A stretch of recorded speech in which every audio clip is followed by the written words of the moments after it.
ખેડૂત તરીકેનું સાધન કે જે આપણા પાસે ચાવ મોટી મોટી ગાડીઓ છે, ફોર્ચ્યુનર આવી, આપણી પાસે જે વ્હીકલ છે એ હોન્ડા હોય તો હોન્ડા લઈને આવજો, રિક્ષા હોય તો રિક્ષા લઈને આવજો, ટ્રેક્ટર હોય તો, અને બધા ગીતો બહેનોને પણ લાવજો.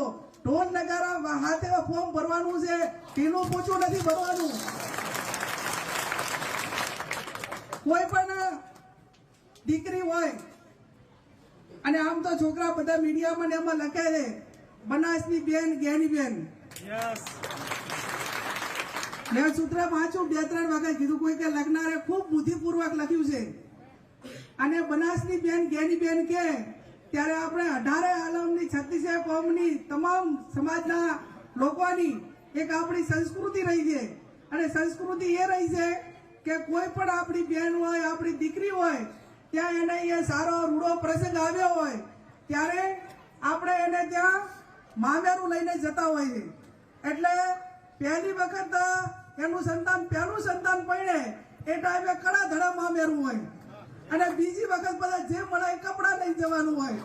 પણ મારું તો આ તમારું મામેરું ભરવા માટેનો આ પહેલું જ છે, એટલે કડા ધડાનું છે. કદાચ વિધાનસભાના મતદારો એમ કહે કે બેન હજી 2 વાર ભર્યું છે, પણ તમારા બાકીના સમગ્ર જિલ્લાને તો પહેલી વાર જ ભરવાનું છે.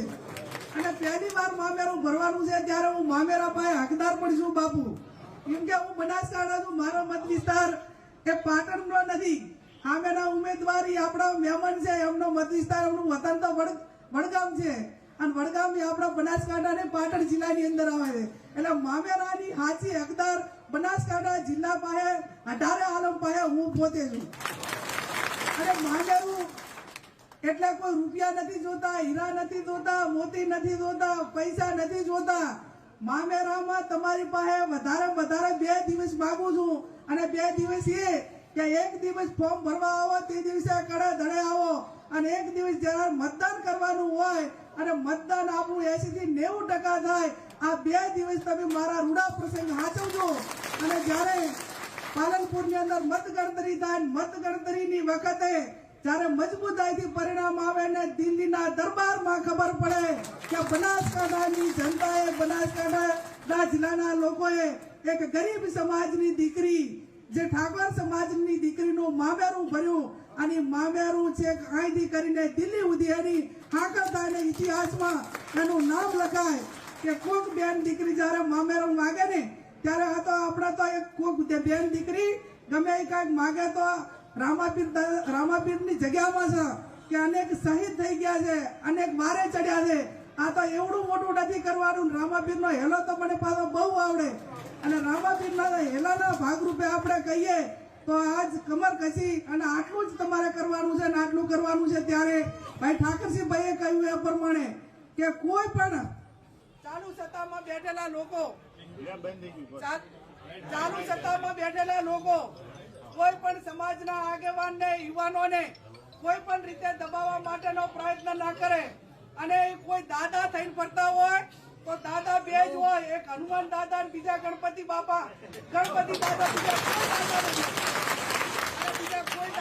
ત્યારે આપણે કોઈ દાદાની ભીખ પણ રાખવાની જરૂર નથી. અને આપ સૌ ખૂબ મોટી સંખ્યામાં આવ્યા છો, ઘણા લાંબા સમયથી બેઠા છો, અવારનવાર મળશું.